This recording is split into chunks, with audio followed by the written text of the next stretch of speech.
Hello, and welcome to a very special episode of MovieTown, the Los Angeles Revival Cinema Scene Show. It's spooky season here in Los Angeles, and Revival theaters are embracing it to the fullest. It's a special time, and I will take you through the best movie marathons, live scores, costume parties, horror on 16mm, and even some counter-programming titles for those friends a little scared of the dark. Let's start with costume parties. If you're looking for some other events to dress up at besides just Halloween night, this year there are plenty of movie-themed options, several vampire-themed, of course.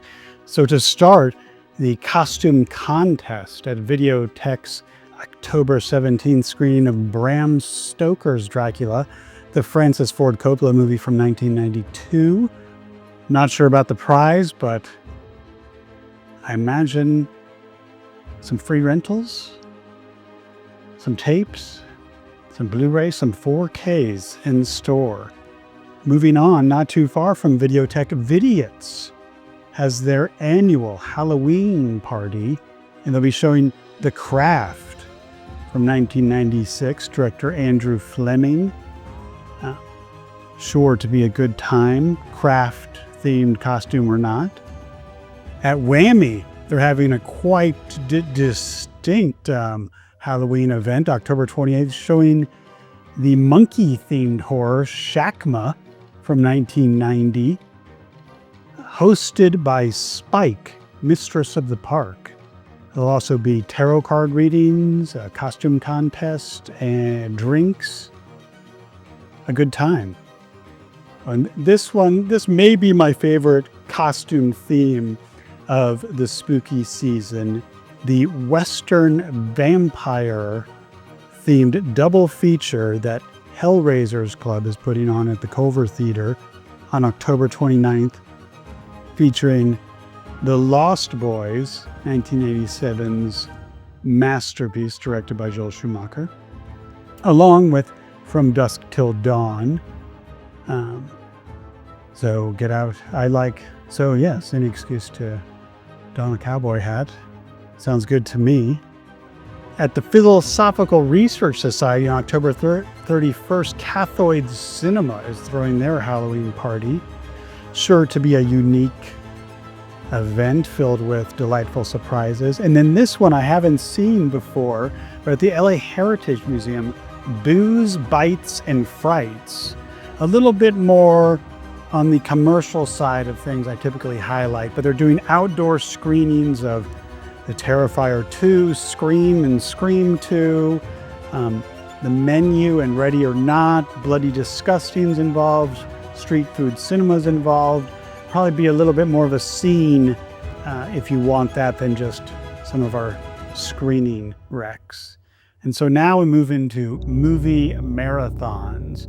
And these I really tried to highlight 12-hour movie marathons. There's a few on here that might be slightly shorter, but the 12-hour movie marathon seems to have become the standard for the fully fledged 26-mile marathon version of cinema.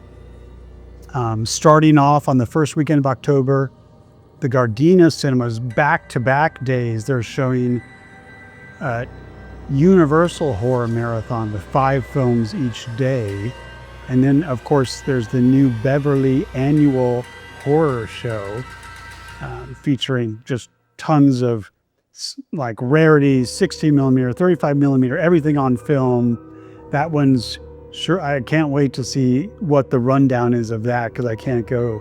But the one I will be attending this year, the Frida Cinemas Camp Frida 9 Monster Mash theme this year. They're having a horror prom costume contest, and I will be shooting an episode of MovieTown down there with the Camp Frida crowd.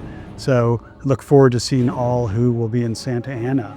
Brain Dead has their own 16 millimeter horror marathon, the Haha Horror Marathon, presented by Secret 16. Sure to be a very fun comedy horror event. The Arrow this is the 20th anniversary of this marathon, the Horrorthon at the Arrow, presented by their leader, Corn the Gorn, if I have that name right, but sure to be a interesting affair. The Draft House even has a marathon, Dismember the Alamo. I'm not sure if how much this is hosted and sort of local specific kind of stuff, or it's sort of if it's like playing at all of their venues, the same exact movies. And then the last one, a new one I just heard about out in Redlands, the Hollywoodland Film Society is doing their very first Video Crypt Scareothon. So I really like this Hollywoodland Film Society and wanted to give them a little shout out on the marathon front. And then next is live scores with horror movies. And so this, we always see a few, especially at the Old Town Music Hall. They show at least 2 a month of old silent films with live score on their mighty Wurlitzer organ. But this month we have pretty much every theater in town has some version of a live score in a horror movie, mostly silent films. So for instance, on October 8th at 2220 Arts and Archives, Hitchcock's 1927 silent film, The Lodger, is getting a live score by the band Morricone Youth. Sure to be very interesting. And then on a similar bent is a metal score by the Silent Light to the 1926 F.W. Murnau film Faust. That's showing at the Art Theater of Long Beach, October 18th. And then, of course, Old Town Music Hall turned into Old Town Haunts. Old Town Music Haunts this month. And they have at least 4 or 5 live music events, live scores. And the one I highlighted here is kind of a classic Hollywood one, The Cat and the Canary from 1927 with Bob Hope. I really don't know too much about that, but I love seeing a live score there. October 30th, closing out their month of Nosferatu movies, Endless Darkness, A Century of Nosferatu, at what Seventh House Screenings is doing there. And the musical outfit is Circuit de Vue. Not sure what kind of music that is, but love Seventh House and sure that is to be a good one. And then this one is perhaps the most unique in terms of it's not a silent film, but Evil Dead live in concert. This is playing at the $1 Million Theater October 30th to November 1st, presented by Black Ink, Street Food Cinema, and Till Events. And this is really interesting. The original composer, Joe LaDuca, who did the original score for Sam Raimi's 1981 Evil Dead, has rescored it to be performed live. And so I don't know if it's kind of a rock score, metal score. I'm really interested to kind of hear what that is, and love that they're doing the Evil Dead. And so it won't play as a silent film. They've just stripped the score out, so it has all the other elements there. Another really unique thing this month that I'm seeing so many titles out there are 16 millimeter projections of horror films. And so kind of really leading the charge in this is See It on 16 millimeter, the screening group that presents only films on 16 millimeter every month, oftentimes horror films, sometimes not. And so they have 3 films they're taking around this month. They're showing Scream 4 times at different theaters around the area. Night of the Living Dead 4 times, same. And then they're also showing at Philosophical Research Society a trash mechs horror film that sounds really unique. And then Video Archive Cinema Club, I mean, their 16 millimeter screenings like sell out immediately, and I haven't seen one yet. So I really am hoping to get there early. These are all sold out, but they do reserve some seats for walk-ups. I'm really hoping to be first in line for one of these this month. They're showing Dead of Night, which I have featured here with me on VHS, courtesy of Whammy, a horror anthology on 16 millimeter. But they're also showing the great 1985 Fright Night. And then this is the one I'm probably most excited about, and I'm really gonna make plans to be there early in the standby line, is a Nightmare on Elm Street 4, The Dream Master from 1988, director Renny Harlin. Really interested in this one because the third installment in the series, Dream Warriors, is my personal favorite, and a lot of people's favorite of the series, just for how kind of surreal and psychedelic the nightmares are. And so really interested to see how Renny Harlin, follows that up with The Dream Master, a great title.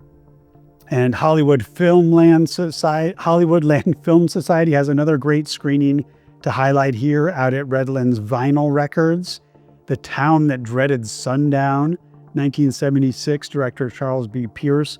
I saw a 35 millimeter print of this a few years back at the New Beverly, and it's just fantastic. And I think just feels so right for 16 millimeter of kind of regional horror, like traveling around Texas and the South in the 70s, really come to life.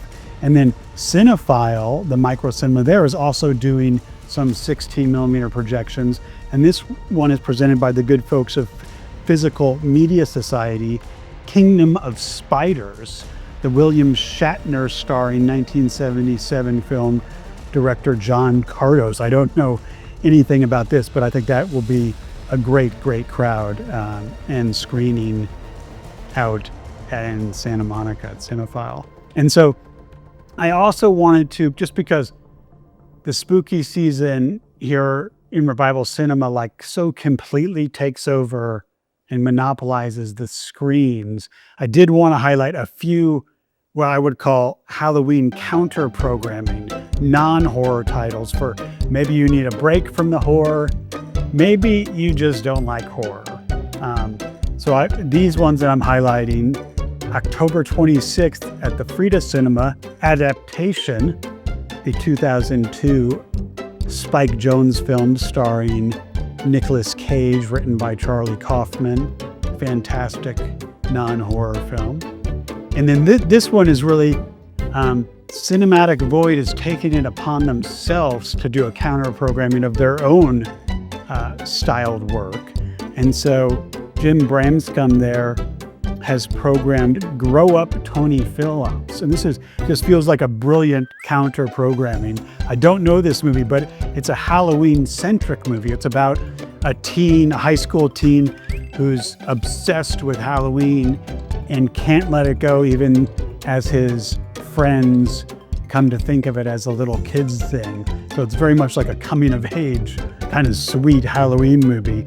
And I've already got tickets for this and very excited to kind of have a break from hardcore horror stuff and have like a light Halloween fare. And this one's, not too old, from 2013, director Emily Higgins. So very excited for that one. The Academy Museum has a bunch of non-horror stuff playing this month, but these two felt like the most antithetical genre to horror, and that's the musical. And so I highlighted two of their screenings of just classic musicals, both on film. So The Music Man from 1962, that's going to be projected in 35 millimeter. And then October 12th, they're showing The Sound of Music in 70 millimeter. That's just sounds like a great counter night if you need one. And then Videotheque has a bunch. I'm highlighting two dramas there. All the President's Men, I'm sure, in 35 millimeter. to honor Robert Redford, the 1976 Sidney Pollack film. And then this one, I really like the thematic programming here, an October baseball themed night, which hopefully the Dodgers will still be in the playoffs when this is showing. John Sayles' 8 Men Out from 1988, also in 35 millimeter. A great film to see out there. And then, so this is a newer theater on my radar, the Ojai Playhouse, an art house up in Ojai that does kind of half new art house titles and half repertory revival stuff. So if anybody's heading up there or needs an excuse to get up to Ventura County, they're showing Tin Cup, the great Kevin Costner golf movie from 1996. And so that will wrap up the counter-programming recs and wrap up the spooky season recs at large. So I hope you have an excellent time out at this very, very special month in Los Angeles, and I will see you out there.